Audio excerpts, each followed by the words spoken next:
Welcome to Talkin Maine with the Bowtie Boys. I'm Tom Saviello, and I have my special friend and special guest, Michael Shepard, writer extraordinaire, correspondent for the Bangor Daily News. Thank you very much for having me. It's always good to be here. It's great to have you. You know, we're in this political season, and we had a dialogue around Labor Day, and we said we'd get back together in October, and then we'll get back together after the election, and we have, so everybody knows our envelopes with the predictions in it as to what the structure of the state's going to be, who's going to be the governor, and we have probably an adult beverage or two riding on it. That's right. I think that'll do it. That'll do it, you know. Maybe two. Maybe each. two, yeah, that'd be good. Maybe we could have a repugnant beer if we could find it. So, Mike, what's happening? I mean, we've had a couple debates. I find them really interesting. Little side stories that I've heard about.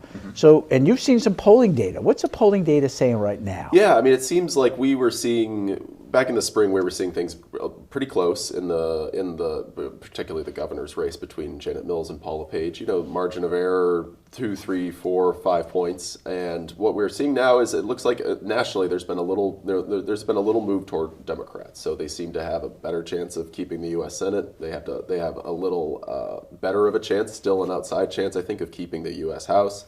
And they're looking a little bit better in a lot of these top tier races. So I think the race between Janet Mills and Paula Page is kind of in that vein where, you know, she may have been a little bit ahead before. She's probably a little more ahead now. And the campaign is getting a little bit more aggressive. She's running kind of a reserve campaign right now. He's out there kind of swinging press conferences, and press conferences are not generally his thing, right?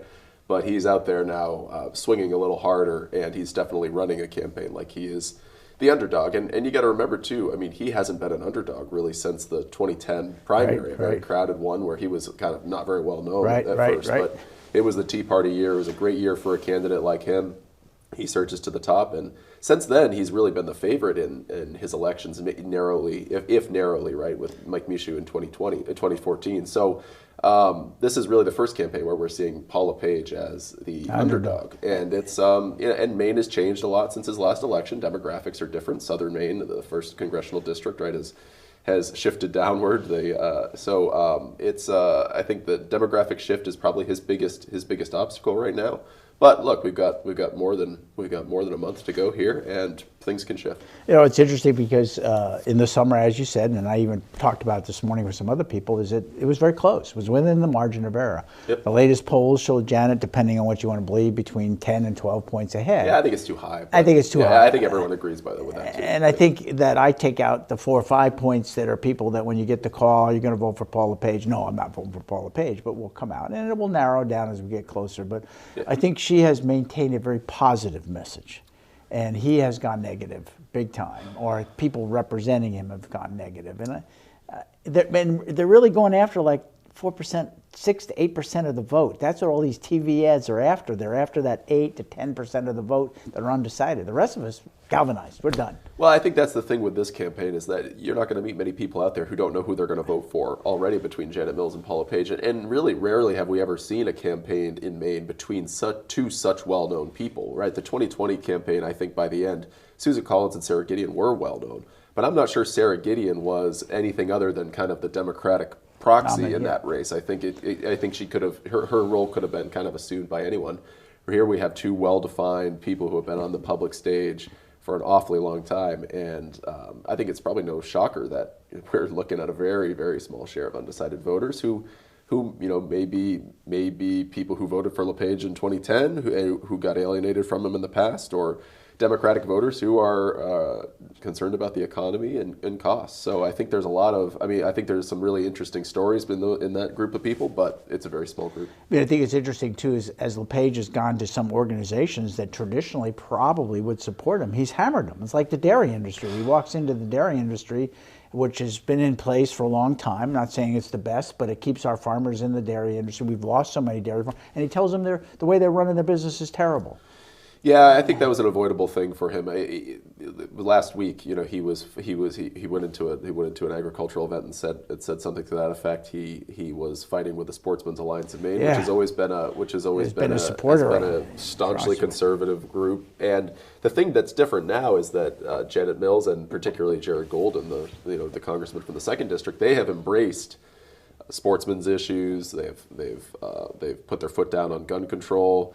So they are, they have managed they have sort of managed their tack in a way that moves them toward those groups, and those groups have reacted in kind. Jared Golden got the NRA to sit out of the congressional race. That's kind of a big deal, especially since they were going after him hard in 2018.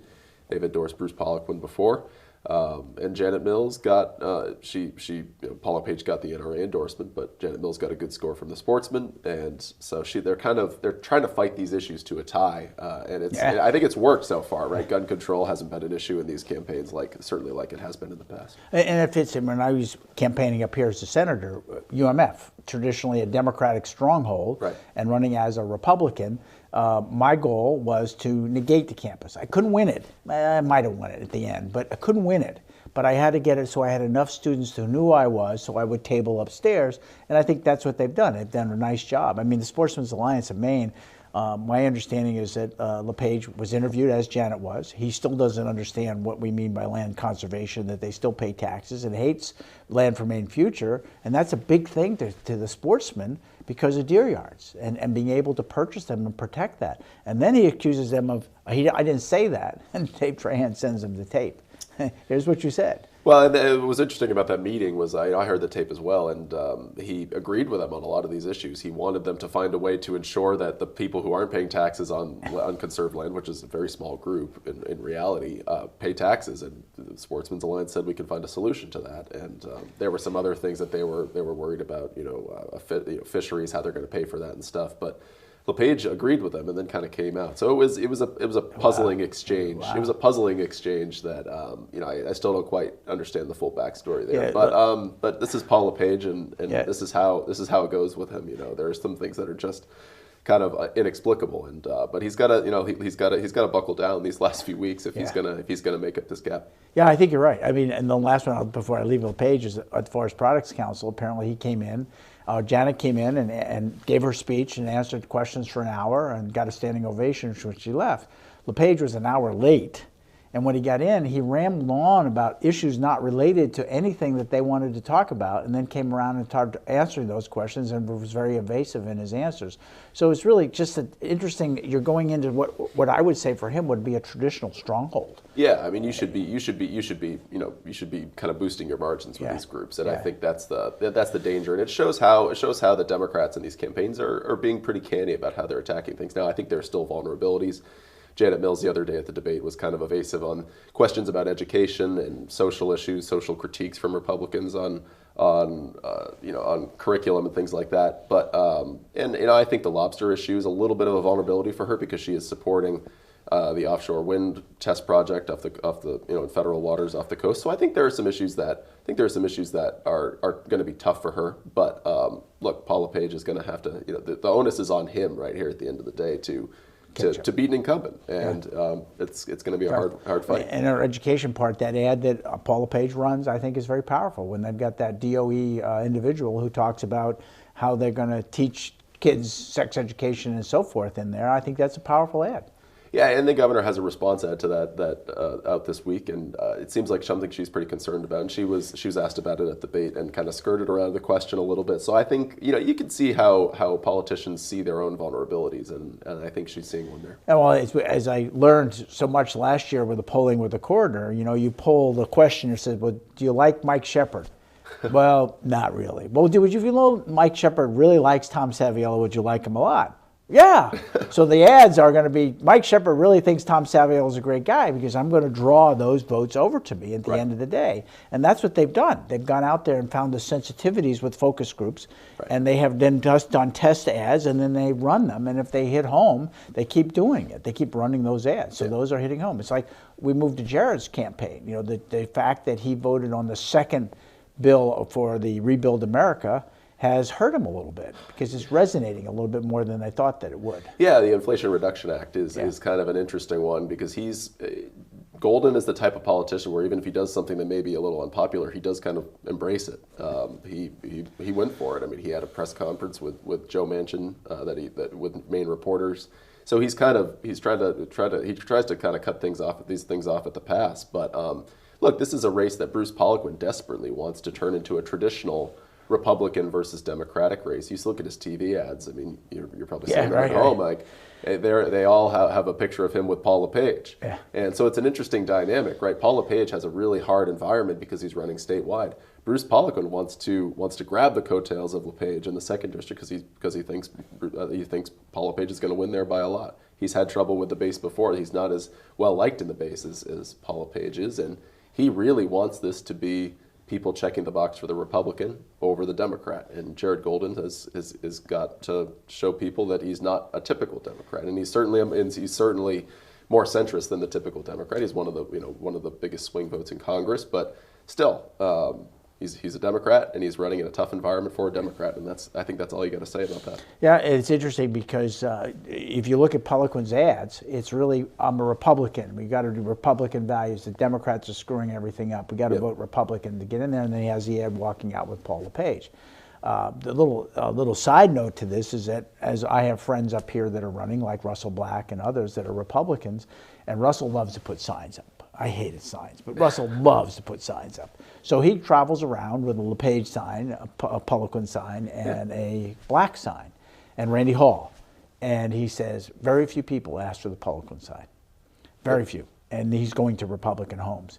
I was at the fair working with the veterans, and two staunch Republicans. I mean, they're far right as they almost could be to the left. And they both told me they're voting for Jared. They know that I know Jared well, and I like Jared a lot, and I feel like he's done a good job. I find this interesting on the inflation thing. If I'm correct, it passed in the Senate like 75 to 25. I forget what the vote. But it was pretty significant. I think maybe I'm wrong. Yeah, I don't think so. But there were some like Susan Collins voted for it, and we know Angus King voted for it. I think there were a few more Republicans. Susan Collins didn't vote for it, I don't think. Really? Yeah. Oh, maybe I got the wrong ones mixed up. But anyway, it doesn't matter. It's just been interesting to watch that. So, polling on that, what have you seen? Well, that one's been kind of a big gap all along. So we saw, I think the latest polls were like latest polls I've seen are like 9-10 points in Golden's direction. I think that's sure to tighten, just given what we saw last time. I mean, in 2020 the polls were kind of all over the place and way off. There were polls earlier on in his race with Dale Crafts that showed him 20 points up. Yeah. And we did see the Republicans eventually pull out of that race. But by Election Day, Dale got back to 6 points away. So, I think during this final month, Golden is going to be just trying to kind of run out the clock on this race. And Poliquin is going to wait for things to firm up. So I think Golden has an advantage here that is rare, and I think he's probably the only politician that could win this district in this environment on the Democratic side. But Poliquin, if he can succeed in turning this into a Republican versus Democratic race, he stands a really good chance of winning. Yeah. So I think I'm skeptical that he can do that. I think Golden has distinguished himself in certain ways that make it harder, but certainly he's taken votes that help Poliquin on that front more recently. So I think there's certainly a chance that Poliquin could pull this off. And it's interesting, in the gubernatorial side, there's like 4 more debates to go. There was one this morning, right? And there's 3 more head-to-head. 3 more televised debates. Televised head-to-head debates coming up. Whereas in the House races, they're all done. Yeah, they might be. We might be getting one on the congressional side. Oh, you might get one. The week after next, I think. But, okay, good. There's a possibility. We're waiting to lock everyone else down. But yeah, I mean the debates are over maybe in that race, and it was only one. So we have a 2-week layoff, more than 2 weeks actually, because we're doing the next gubernatorial debate on the 24th. So that's going to be there are going to be 3 in kind of quick succession on the way to Election Day. So I think those will be really interesting theater. And there will be a good chance. But most people already voted.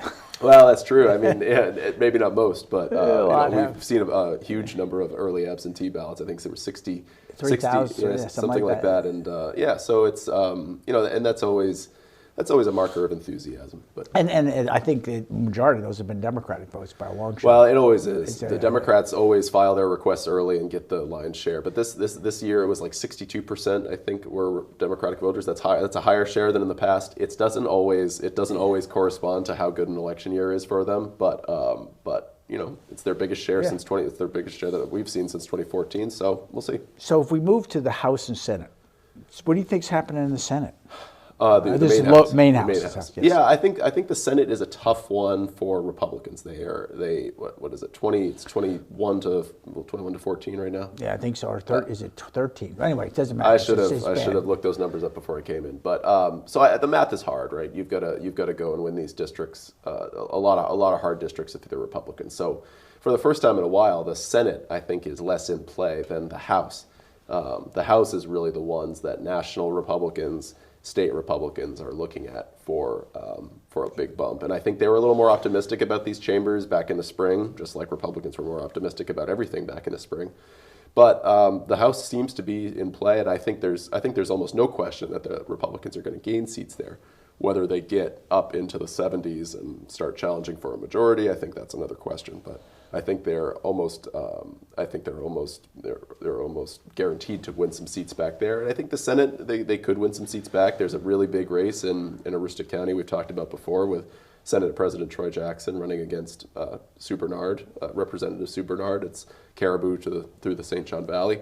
So I think even if Republicans don't win the Senate, even if they don't win the House, if they take out someone like Troy Jackson, I think they'll consider that kind of a prize. Yeah, well, I think that what I've been told is the Democrats have put about $200,000 into Troy's race, yes, yeah, and about $200,000 into Hickman's race. Yeah, that's an interesting one. Craig Hickman down from the Winthrop area and the Augusta suburbs. That was a surprise to me. He's someone who's done pretty well electorally over the years when he was in the House and when he won his Senate seat in a special election. So they clearly think they've got a good candidate in Representative Jeff Hanley from the other side of the Kennebec over in Pittston.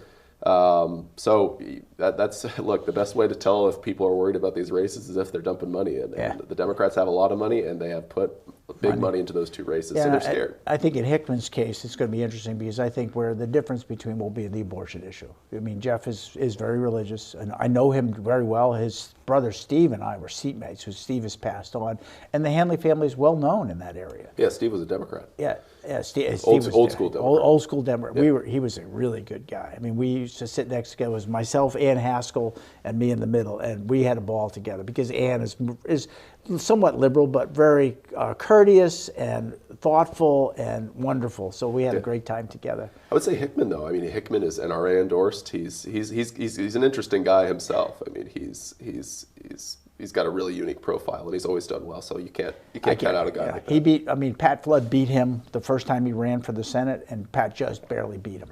Yeah, I mean, he's a compelling guy. If you listen to him, he's very interesting. Very. I always enjoyed working with Craig because when he was doing a lot of his food sovereignty stuff and so forth, he'd come down to me in the Senate and give me the bill and say, "Sign this." I said, "What am I signing?" He said, "Just sign it." And I said, "But Craig, you don't know we can't do that." And he said, "I don't care, sign it." "Oh, okay, Craig, I trust you," because I trusted Craig. I mean, he's been one of our strongest allies on the public lands case. When he realized what was going on, he was very upset about that. Yeah, so I was surprised to see that the Democrats worried about that race, but that district has historically been a Republican district, and they've struggled with candidate quality there in the past. But if the Democrats are spending there, they're definitely worried. So where else are they spending? Do you know?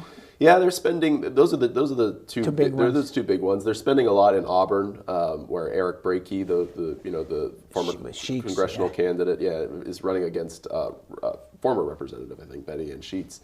And that one is a little more puzzling to me. I think Brakey is probably favored in that one, but they're trying to kind of hold her up with some spending. Yeah, well, I understand they put about $50,000 into some radio ads for her. Yeah, I don't know. I usually just look at the top line numbers on those, but every day. But yeah, they're spending a lot of money. I mean, I went actually saw Eric, spoke with him a while ago, and found out how he's doing his doors, which I give him credit for. He's going to his Republicans, which he knows he's going to get anyway, but he also goes to where there's an American flag outside. Yeah, because he figures that they tend to be more conservative, and he has a good conversation with them. Chair and I didn't agree a lot when he was there, but I had great respect for him because he got thrust into a very difficult place where he was going to be the chair of the Department of Health, chair of Health and Human Services, which is a nightmare committee to be chair of.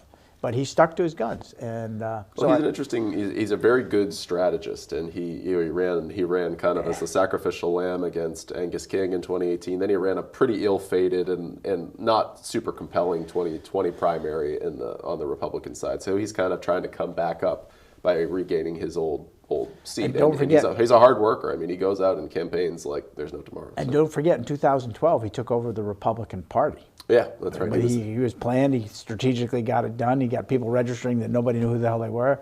I mean, I remember one guy that was registered Republican tell me, I didn't go to the convention, but when I checked, I was there.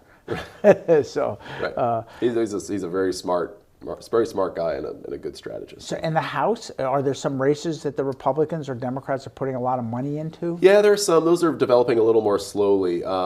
The Democrats haven't spent as fast in those races as they have on the Senate side. It's probably just strategic at this point. They probably have kind of better identified their battlegrounds on the Senate side and are waiting a little bit on the House side. And you got to remember, a big Senate race, is $200,000 in outside spending. A big House race is 15 or 20 because there's such a disparity there. So there are some seats kind of that were won by Democrats in kind of the shoulder areas of southern Maine. Some other places where Republicans kind of should win those seats. I'm thinking of places like Durham and some of the outer suburban areas where the Republicans can probably make inroads. And there's some seats. There's one in the St. John Valley, John Martin's seat, that is probably going to be taken by a Republican former NASCAR driver, Austin Terrio. So there are some good pickup opportunities for somebody yesterday told me they thought they'd lose both Martin seats up in the county. Yeah, Danny and the tide is just shifting against them. I mean, they may have in the Crown, they may have one Democrat left when they're all done, and that could be David McCray from Fort He's a Fairfield. good guy. He's a really good guy. He's a very conservative Democrat too, as I've gotten to know David. Real quick, on national level, what's going to happen there? I think it's a tough one. Right now, the odds are looking a little bit better for Democrats to keep hold of the Senate, whether that's 50, 51 seats. It might be I saw numbers today, pegging like 2/3 odds that the Republicans will take the 2/3 chance that Republicans will take over the House. So that's fallen. I mean, it used to be 90%, 80% chances, and now people are seeing a little bit of an opening for the Democrats. Golden will obviously be in that group of 25, 30 seats that are true toss-ups. So we'll get a front seat to those battles for national control. But I think that's about where it stands right now. So has abortion started to play in this? Do you think, Mike? Yeah, I think so. I mean, it's one of the issues that's clearly driving enthusiasm on the Democratic side, and I think it's part of the shift in the polls since the spring. But look, I mean, the costs in the economy are still there. It's getting colder. People are turning their heat on now. It's going below 45, 40 degrees at night in a lot of places. So people are going to be thinking about that. And in polls, it's still the subject that people are most concerned about. The thing for the Republicans is they're not blaming necessarily state officials for it at this point, and I think that's what Republicans have been hoping for. They're not quite getting it right now. Oh, that's interesting. I mean, this whole watching the dynamic, because you're right. Everybody. I mean, when I get up in the morning, I read the paper, and then I read all the stuff on the internet, but I don't know who to believe. And I try to then go by, it's Fox News says this, CNN says this, the Washington Examiner says this, somebody else, The Hill says this. I don't know what's real or not real, so I depend on like the Emerson College polls or other things like that. And I think it's going to be a really interesting thing, but I'm hoping to get a good night's sleep that night. I hate election night. I love election night, and I never sleep on election night. But I've never run for office either, so I'd probably be in your boat. Yeah, because if you're running for office, first of all, you're watching your own race sometimes, and it never fails. Like when I was watching, and they would be running the Maine stuff through. They would have a commercial when they got this. I was Senate District 17, so they have a commercial at Senate District 13, and it come back on at Senate District 18. Right. They missed me. Right. When Angus King got elected, we were strong supporters of Angus's first election, and we went to Florida to Disney World and voted absentee. And what was really interesting is in that night, election night, we're trying to watch the returns in our room, and it literally did that to us. Every time we almost got to Maine, it kicked out. Fortunately, we were with another couple, and they had connections into the headquarters, and then we got called and told that he won. So it was really kind of an interesting experience. But then you get in, if you're in the Senate and you're close to taking the majority, you're going through every one of them, counting on your fingers. How many do we have? Oh, we're at 17. That's always hard. I mean, I'm always on the phone with Democrats or Republicans trying to compare notes and see if they concede that seat or concede that seat. That's really actually the hard part, is the legislature just trying to keep track of all those seats. And then you do have some places are still hand counted. So you're waiting, like the town of Phillips doesn't come in until like 2 o'clock in the morning. Yeah, sometimes they don't send us results. I need to really get on them. That's my ancestral home up there. Oh yeah, you should, because what they'll do is they'll count, but then they'll get tired and they'll say, well, we'll finish in the morning. Right. They go home to bed. Right. You're right. So Phillips had put me over the top the first Hopefully time. We're never waiting on Phillips to decide a big election. We'll see. No, but it's waiting to decide my first election when I ran for the House. You didn't have to worry about them later on, though. No, they were the last one to come in. Yeah. And I went down and I calculated that if they all came out based on the political affiliation, I was going to lose by 5 votes. I would lose by 5 votes because I had all the numbers. And it ended up, I lost Phillips, I think it was by 50 votes or something like that. I only ended up winning by 135 votes. Wow. Every vote matters, people. Every vote matters. And the only way I found out is Roger Lambert, who was my opponent, his daughter had driven up to Phillips to get the results. And so he called to concede. And I said, Roger, we haven't seen Phillips' numbers yet. He says, yeah, I have them. So congratulations. So yeah. Phillips was a big one, yeah. Good sportsmanship there, that's for sure. And Phillips has got an interesting race up there with the guy who's running, who's very different. Yeah. That's going to be a good time. Mm-hmm. So, Mike, we're close. We got our envelopes here. They're sealed envelopes, riding on 2 adult beverages each. And so you'll come back right after the election, maybe that Thursday after? That's right. We'll see how wrong we were. Yeah, see how wrong we were. I think we're probably pretty close to what we did. We'll see. Yeah, we'll see. We'll see. Mike, as always, it's always a pleasure to have you on the show. Pleasure, Thanks for coming in. So, most important thing for all of you out there is go vote, please. Whether you vote Republican, Democrat, Independent, I don't care. I wear my American tie today as a tie, as there were veterans out there who fought for us to have the privilege to vote. And it is a privilege and it's an honor to do so. I hope you'll do it. See you next time.